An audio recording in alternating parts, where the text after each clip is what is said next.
एक बार माता पार्वती ने भगवान शिव शंकर से पूछा, ऐसा कौन सा श्रेष्ठ तथा सरल व्रत पूजन है जिससे मृत्यु लोक के प्राणी आपकी कृपा सहज ही प्राप्त कर लेते हैं।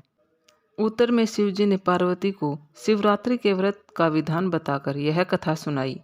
एक गांव में एक शिकारी रहता था। पशुओं की हत्या करके वह अपने कुटुंब को पालता था।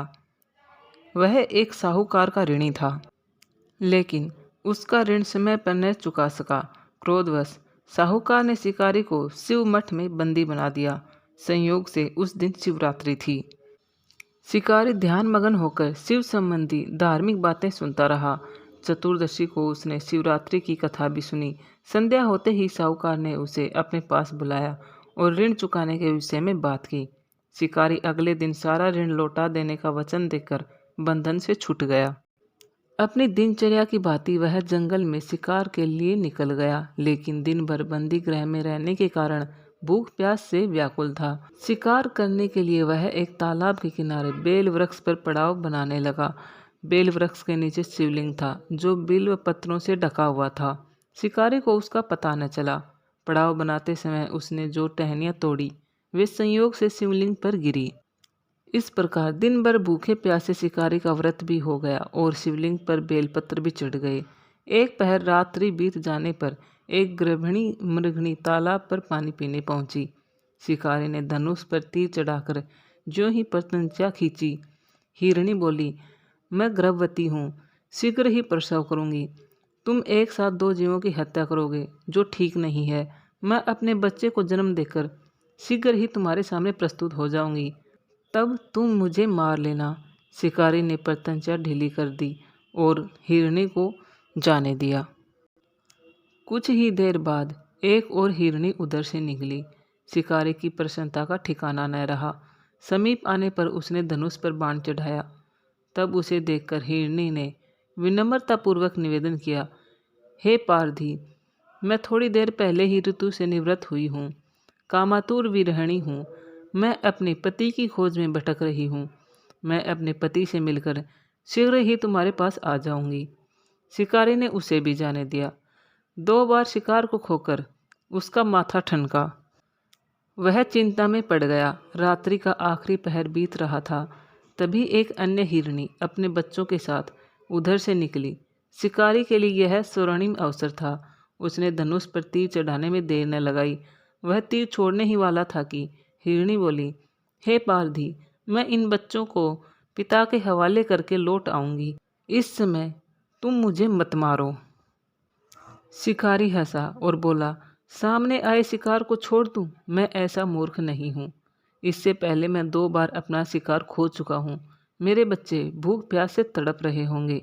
उत्तर में हिरणी ने कहा, जैसे तुम्हें अपने बच्चों की ममता सता रही है, ठीक वैसे ही मुझे भी अपने बच्चों की ममता सता रही है।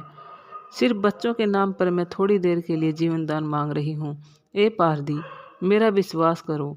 मैं इनके पिता के पास छोड़कर तुरंत लौटने की प्रतिज्ञा करती हूँ। हिरणी का दीन स्वर सुनकर शिकारी को उस पर दया आ गई। उसने उस हिरणी को भी जाने दिया। शिकार के अभाव में बेल वृक्ष पर बैठा शिकारी बेलपत्र तोड़ तोड़ कर नीचे फेंकता जा रहा था। पौ फटने को हुई तो एक हष्टपुष्ट हिरण उसी रास्ते पर आया। शिकारी ने सोच लिया कि इसका शिकार वह अवश्य करेगा। शिकारी की तनी प्रत्यंचा देखकर हिरण विनीत स्वर में बोला, हे पारधी भाई, यदि तुमने मुझसे पूर्व आने वाले 3 हिरणियों तथा छोटे छोटे बच्चों को मार डाला है तो मुझे भी मारने में विलंब न करो, ताकि उनके वियोग में मुझे एक क्षण भी दुख न सहना पड़े। मैं उन हिरणियों का पति हूँ। यदि तुमने उन्हें जीवन दान दिया है तो मुझे भी कुछ क्षण जीवन दान देने की कृपा करो। मैं उनसे मिलकर तुम्हारे सामने उपस्थित हो जाऊंगा। हिरण की यह बात सुनते ही शिकारी के सामने पूरी रात की घटना चक्कर घूम गया। उसने सारी कथा हिरण को सुना दी। तब हिरण ने कहा, मेरी तीनों पत्नियां जिस प्रकार प्रतिज्ञाबद्ध होकर गई हैं, मेरी मृत्यु से अपने धर्म का पालन नहीं कर पाएंगी। अतः जैसे तुमने उन्हें विश्वास पात्र मानकर छोड़ा है, वैसे ही मुझे भी जाने दो। मैं उन सब के साथ तुम्हारे सामने शीघ्र ही उपस्थित होता हूँ। उपवास, रात्रि जागरण तथा शिवलिंग पर बेलपत्र चढ़ाने से शिकारी का हिंसक हृदय निर्मल हो गया। उसमें भगवत शक्ति का वास हो गया। धनुष तथा बाण उसके हाथ से सहज ही छूट गए। भगवान शिव की अनुकंपा से उसका हिंसक हृदय कारुणिक भावों से भर गया। वह अपने अतीत के कर्मों को याद करके पश्चाताप की ज्वाला में जलने लगा।